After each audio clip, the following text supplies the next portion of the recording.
Frank here, welcome to the game show, and we're back with VR Spotlight. Today I have Kevin Weir in to talk about his local multiplayer game, Takelings House Party.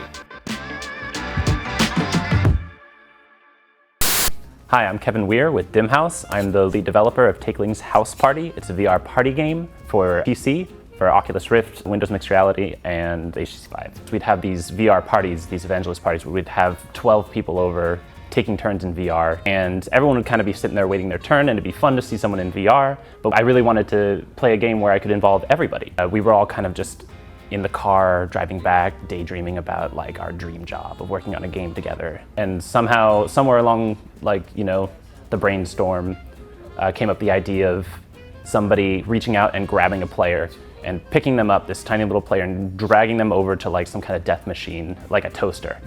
And all the other players kind of coming out of hiding and trying, in a panic, like trying to save their friend, like, no, put him down. My wife really kind of kicked me in the butt and encouraged me, like, you need to take this, you need to take this VRLA and show it off. And I was kind of hesitant, but she kind of encouraged me, and we showed it at VRLA, and the reception was like really great. People were loving it, and we realized like we need to kind of expand on this and turn this into something that we can share with everyone. This game could not exist without virtual reality. Yeah, it's kind of like everyone on the couch has a secret that they're sharing, that they're trying to like keep quiet from the VR player that's right in front of them. The idea is there's one VR player, and he's facing off against up to 8 players playing on the couch, and they're either playing with a gamepad, you can play by keyboard, or you can play by a smartphone. We have an app that allows you to connect over Wi-Fi. This game is more fun the more people that are playing. So Hal is facing off against these takelings in different rooms. So you're going to go from room to room and face off against the takelings in sort of different situations. So in the kitchen,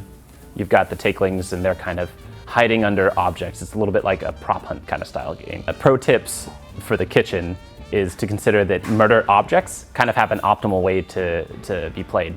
There's kind of like a flow to it. Like you use the toaster as sort of a prison to disable 2 takelings. You want to use the garbage disposal as much as you can. It goes on cooldown, but it's an instant kill. If you happen to find a fork, they spawn randomly in the kitchen. You can kind of, that's like a power up for you. You use that, you can stab a takeling, and you can roast them on the stove like a marshmallow. It expends the fork, but it's like a really quick way to kill them. So you see a fork, you use that as fast as you can. And then while that's running, while the sink is on cooldown, while there are 2 people occupied in the toaster, while you don't have any forks immediately available, the next fallback one would be use the waffle iron. Also, as a takeling, some people don't know this, but you can pick up the forks yourself and stab Hal in the hand with the fork to disable his hand. So at this point in early access, we have 3 levels available. There's the kitchen, the basement, and the attic. In the basement, Hal is presented with a wall in front of him, and he can hear the takelings kind of crawling around on the inside.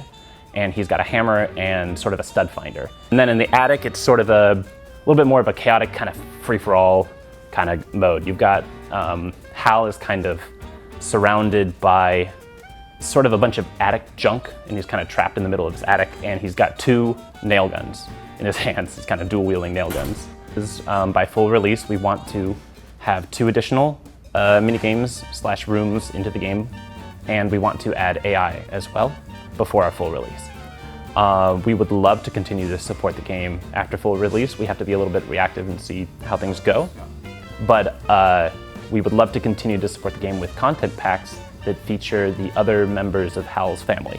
You guys can join our Discord, or all our social media links are below. We're on Facebook and Twitter and Instagram, you name it. But join our Discord, and you can chat with us directly and give feedback and ideas. Please do, yeah. Now, this one is a blast. What are your thoughts? Please let us know in the comments below. And as always, give yourselves a round of applause, thumbs up, and if you think we deserve it, you could throw us one as well. But more important than all of that is that if you want to stay up to date on any and everything in this gaming industry, and you don't mind looking at this ugly mug right here, friggin' subscribe. I mean, come on, nah.